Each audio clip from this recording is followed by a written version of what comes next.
तो इस video series में हम कवर कर रहे हैं इंडियन पॉलिटी एंड गवर्नेंस को घटना चक्र की यूपीपीएससी प्रीव्यू से।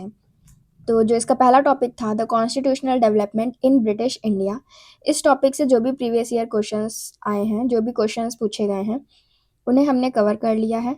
आज का टॉपिक है Constituent assembly and making of the constitution. इस टॉपिक से पूछे गए क्वेश्चंस को हम देखेंगे। तो पहला क्वेश्चन है, who in the beginning presented the idea of the Indian Constituent Assembly in pre-independence days? Pre-independence days में सबसे पहले इंडियन कॉन्स्टिट्यूएंट असेंबली का जो आइडिया है वो किसने रखा था? इसका करेक्ट आंसर हो जाएगा एम.एन. रॉय ने। The idea of the Constituent Assembly was put forward for the first time by M.N. Roy in 1934. The first formal demand for the Constituent Assembly was made by Swaraj Party at a conference in Ranchi held in May 1934. Second है, the proposal for framing the Constitution of India by an elected Constituent Assembly was made by framing of the constitution of India by elected constituent assembly. Constitution of India की जो framing है, जो बनाया जाएगा, वो elected constituent assembly के द्वारा बनाया जाना चाहिए। ऐसा प्रपोजल किसने रखा था? क्रिप्स मिशन ने। The proposal for framing the constitution of India after the end of the Second World War by an elected constituent assembly was made by Cripps Mission 1942. अब नेक्स्ट क्वेश्चन में ये पूछा गया है कि कैबिनेट मिशन में कौन नहीं था? William Wood, Pethick Lawrence, Stafford Cripps या फिर A B. Alexander. Who was not a member of the cabinet mission? तो इसका करेक्ट आंसर होगा विलियम वुड। कौन कौन मेंबर थे? Stafford Cripps, Pethick Lawrence, A B. Alexander. Then next question is, as per the cabinet mission plan in the constituent assembly to decide allotted members seat in each province, one representative was in the ratio to which population? एक representative जो है वो कितनी population को represent करेगा? Correct answer is 10 lakh. Then next, Indian constituent assembly was established under. Indian constituent assembly को establish किया गया था under cabinet mission 1946। Then next question is, the first interim national government was announced on। पहली national interim national government जो है वो announce कब करी गई थी? 24 अगस्त 1946 को। ठीक है, तो देखो, कैबिनेट मिशन प्लान के अकॉर्डिंग जो कैबिनेट मिशन का डिक्लेरेशन था, and interim government was constitute कब करी गई थी? 2 सितंबर 1946 को, from the newly elected constituent assembly. जो नई इलेक्टेड कॉन्स्टिट्यूएंट असेंबली थी उसी में से। C Rajagopalachari was the education minister, doctor Rajendra Prasad was the food and agriculture minister, Jagjivan Ram was the minister for labour. However, Dr. S. Radhakrishnan was not a member of the interim government. वो interim government के member नहीं थे। तो देखो, next question वही है कि who of the following was not the member of interim national government, जो कि फॉर्म हुई थी अगस्त 1946 को। तो कौन नहीं था? Doctor S Radhakrishnan. C Rajagopalachari भी थे, डॉक्टर राजेंद्र प्रसाद थे और जगजीवन राम थे। सी राजगोपालाचारी जो थे वो क्या थे? हमारे education minister. Doctor Rajendra Prasad food and agriculture minister, and Jagjivan Ram जो थे वो क्या थे? Minister for labour. नेक्स्ट है, how were the members of the constituent assembly elected? Constituent assembly के मेंबर्स कैसे इलेक्ट करे गए? बाय प्रोविंशियल असेंबलीज के द्वारा। Who chair the first meeting of constituent assembly? Constituent assembly की पहली मीटिंग किसने चेयर करी? डॉक्टर सच्चिदानंद सिन्हा ने। Doctor Sachchidananda Sinha temporarily chaired the first meeting of the Constituent Assembly, which was held on 9 दिसंबर 1946 को। पहली कॉन्स्टिट्यूएंट असेंबली जो है वो बैठी, मीटिंग हुई, उसके चेयरमैन थे डॉक्टर सच्चिदानंद सिन्हा। और ये एक तरीके से फ्रेंच प्रैक्टिस है कि जो सबसे ज़्यादा जिसकी एज होगी, है ना, उसको चेयरमैन बनाया जाएगा, लेकिन वो टेम्परेरी थे। The constituent assembly anonymously elected Dr. Rajendra Prasad as a permanent chairman on 11 December 1946 को।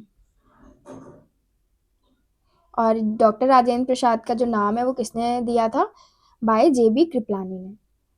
तो इससे फिर एक और क्वेश्चन पूछा गया है कि first day session of Indian constituent assembly was chaired by doctor Sachchidananda Sinha. Next है the constituent assembly of India was established on. Constituent Assembly of India was established on 9 December 1946.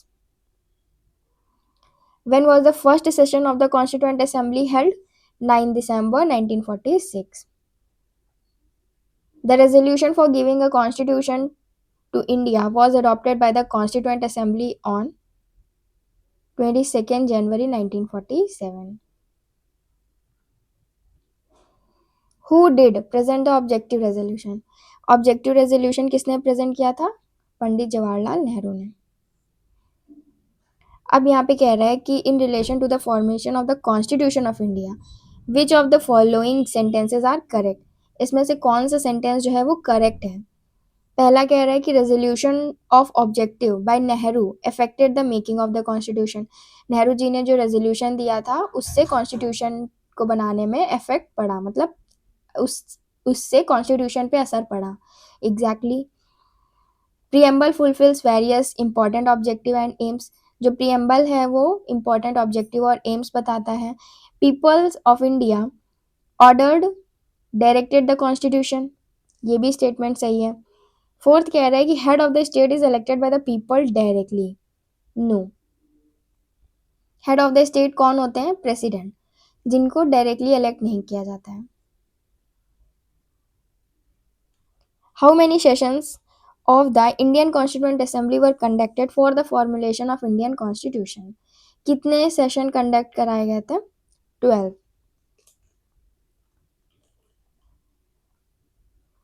Then next question है कि mention the correct date of the last meeting of the constituent assembly in India. Last date क्या थी? 24 जनवरी 1950। How much time did the constituent assembly take to frame the constitution of India? कितना समय लगा हमारे constitution को बनाने में? 2 साल 11 महीने 18 दिन।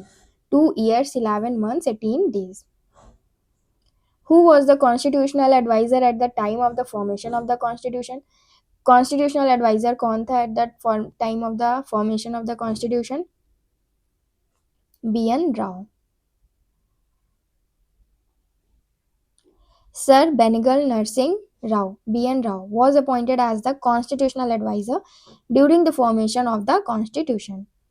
The first draft of the constitution was prepared by, पहला ड्राफ्ट किसके द्वारा प्रिपेयर किया गया था? B.N. Rao के द्वारा। The first draft of the constitution was prepared by the constitutional advisor B.N. Rao, which was put before drafting committee for opinion, discussion and changes in it. The original draft proposed by Mr. Rao included 243 articles and 13 schedules. फिर है हमारा next question, the constitution of India was completed on. जो constitution of India था, India है, वो कब complete हुआ था? किस डेट को? 26 नवंबर 1949, जो डेट हमारे प्रीएम्बल में भी दी हुई है। ठीक है, जो प्रीएम्बल है हमारे कॉन्स्टिट्यूशन का वो क्या कहता है? We the people of India enact, adopt and give to ourself this constitution on 26 नवंबर 1949। ये जो डेट है is considered as the date of adoption, completion and passing of the constitution. उसी दिन क्या हुआ था कि जो प्रोविजंस थे related to citizenship, interim parliament and temporary, transitional और स्पेशल प्रोविजंस वो इफेक्ट में भी आ गए थे। जो बाकी के प्रोविजंस थे वो 26 जनवरी 1950 को आए थे। ठीक है, 26 जनवरी 1950 को हमारा जो कॉन्स्टिट्यूशन है उसको एनफोर्समेंट में लाया गया, पूरे कॉन्स्टिट्यूशन को, जिसके लिए हम क्या सेलिब्रेट करते हैं? Republic day. देन नेक्स्ट है constitution was adopted by the constituent assembly on. Constitution को अडॉप्ट किया गया था कॉन्स्टिट्यूएंट असेंबली के द्वारा कब? 26 नवंबर 1949 को। और ये फोर्स में कब आया था? 26 जनवरी 1950 को। The Constitution of India was enacted on 26 November 1949 by the Constituent Assembly.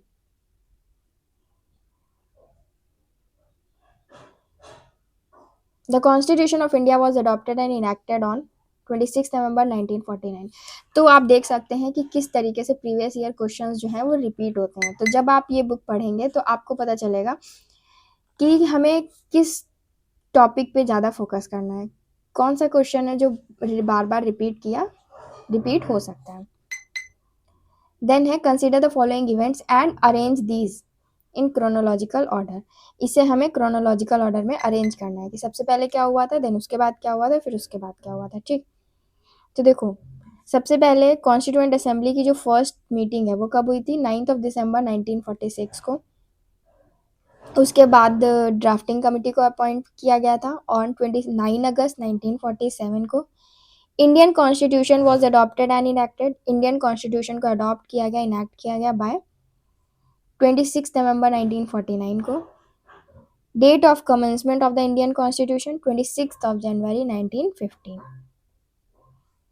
अब यहाँ पे हमारे पास दो स्टेटमेंट है.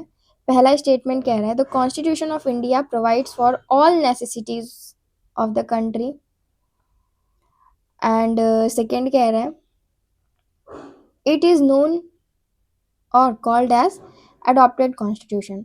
तो यहाँ पे स्टेटमेंट तो दोनों ही सही है, लेकिन वो करेक्ट एक्सप्लेन नहीं कर रहा है. ठीक है, तो इसका करेक्ट आंसर हो जाएगा B. A and R both are true but R is not the correct explanation of A. तो देखो, इसको समझते हैं कि हमारा जो कॉन्स्टिट्यूशन है वो हमें प्रोवाइड करता है all the necessities of the country. It is also well versed to future prospect as it contains a provision for amendments. On the other hand, it takes views and principles from the constitutions of various other countries. और हमने अपने constitution को बनाने में बहुत सी countries के views लिए, point of views लिए, उनके कॉन्स्टिट्यूशन से अच्छी अच्छी चीज़ें ली, इसलिए कहते हैं कि अडॉप्टेड है.